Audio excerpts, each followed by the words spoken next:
Coming to you from 4,200 feet in the hills of Oregon, we have another bonus installment of the MOA broadcast. This is, again, not a full-length episode, bit of a short, if you will, but I've been trying to cover some of the more common topics and questions that I get or that come up in outdoor forums or discussions and so forth.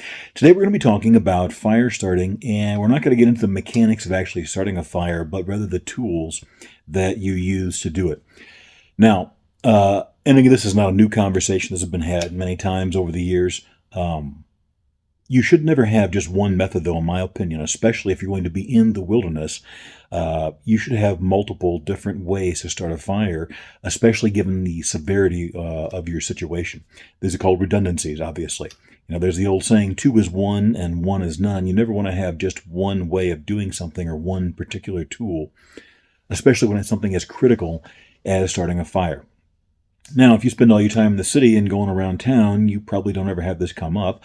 But that being said, you should still be prepared because you never know when that situation may arise. A lot of the people that find themselves or have found themselves in emergencies never thought that was going to happen, and so they didn't prepare.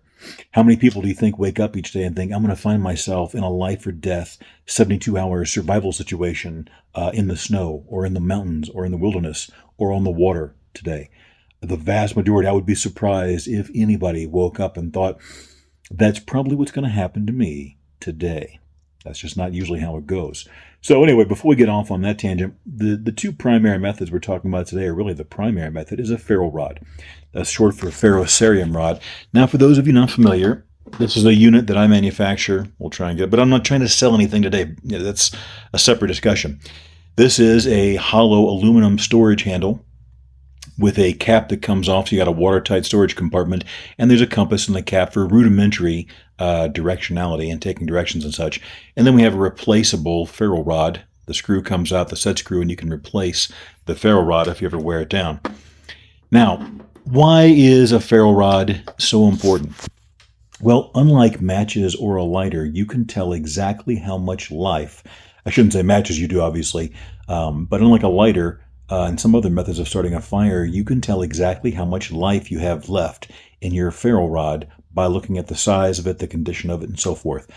I have had on multiple occasions, even Bicks, which are good lighters. I have had, the disposable ones are almost always the best. I've had some very expensive ones between $50 and well over $100 of the butane torch type lighters. All of them have crapped out of me sooner or later, so I don't even look at them anymore. I look at them more as a novelty. If it's there and it works, great, but I don't anticipate it being in working condition if and when I ever need it. That's not a knock on any manufacturer, but I have just had poor luck. And like I said, I've bought a number of them. I've spent hundreds of dollars over the years on some of the best brands. All of them failed me sooner or later, and never in like an emergency, just around the shop or the backyard or whatever. So it is what it is. The ferro rod is a great tool because, number one, you know exactly how much life you have left. And it forces you, if you use a ferro rod primarily to start your fires, even if you have access to matches and lighters and other fire starting equipment, it forces you to keep your skill set sharp. Okay? If you can go out there and start a fire, that's my go-to method almost always when starting a fire anywhere, except maybe in the wood stove that I heat with. If you can go out and start a fire by creating a tinder bundle and then creating tinder and kindling and so forth, and do it with just the sparks from a ferro rod, then once you have that down pat and you keep that skill set sharp, you'll have no problem starting a fire with matches or a lighter, because the steps are really the same other than the ignition method. Whether you're using a ferro rod, matches, lighter, whatever else, you have to create a tinder bundle, then you have tinder, then you have kindling, and then you have fuel wood. You may call those different things, but that's just the basic progression. That's how I label it in my head. The difference is you have to be a little cleaner and a little tighter to make sure your tinder bundle will ignite with just the sparks from a ferro rod. So that forces you to continually work on and refine your skills. And if you are used to being able to go out there and start a fire anytime you want or need to with a ferro rod, then if you have to do with matches or a lighter or a torch, it'll be a walk in the park. So that's kind of the idea. The other thing is this. I have had even Bic lighters of the disposable kind, And I've had a number, what are they, peanut and cricket and other different types of lighters. I've gone through tons of them over the years. Testing here in the shop, in videos, on the trail, and so forth. I've had them all fail me at one time or another. They're not all junk, but I've had them fail me. Either they get busted, they get wet, they seem to be particularly susceptible to water and ice. I've dropped them on stone and had them break and burst. I always have lighter and matches with me whenever I go in the woods. When I carry matches, which is always, I always have one of these little guys too, which is something that I also manufacture. It's a match safe. I have these in OD green and black. You don't have to buy one from me, and I'm not trying to sell it, but I'm showing you this is a watertight capsule. And yes, you can strike anywhere match on the knurling of that match safe. So that's a great tool. You can put medication, money, matches, whatever it is you think will be useful in your environment in that little waterproof capsule. Put a lanyard on there and either tie it to something or wear it around your neck or whatever. A lot of times I'll drop it in one of my cargo pockets and tie it to my belt or to a belt loop. But anyway, the thing is once you become proficient with a ferro rod, doing it with a matches or a lighter is a walk in the park. And unlike all of those things, you can tell a ferro rod will work whenever it's wet. I've done videos, they're on my channel, on the Gear Convoy YouTube channel, where I've literally soaked the ferro rod overnight in water, pulled it out, and lit a fire with it. Okay? So this isn't really a question of should you have one or the other. It's a question of having both and being proficient with both. Because really, if you can't start a fire with a ferro rod, you will probably be challenged doing it with matches or a lighter. And if you can't do it with matches or a lighter, you're probably dead if all you have left is a ferro rod. So, it doesn't boil down to this is the only way. But a ferro rod is a great tool, and again, it keeps your skill sharp because, those skills are perishable.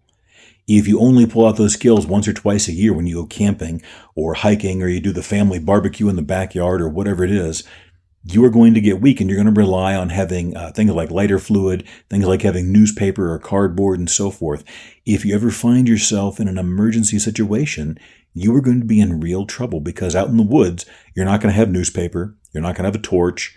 You're probably not going to have maybe even dry tinder of any kind. You may have to create it by splitting wood to get to the inside or so forth. So really, the concept of a ferro rod is it's also a bit of a philosophy. It helps you to keep your skill sharp and also to make sure you're always thinking about, whenever I go backpacking, what I'll do is during the day, especially if I'm in like the Pacific Northwest, I used to live closer to the gorge near Portland, and everything is just wet there. So along the day while I was hiking, when I saw dry, I would always be looking around me. And whenever I saw dry tinder, either hanging from a tree or a piece of wood that was off the ground that I knew I could get dry tinder or shavings from, I would grab it and put it in my pocket.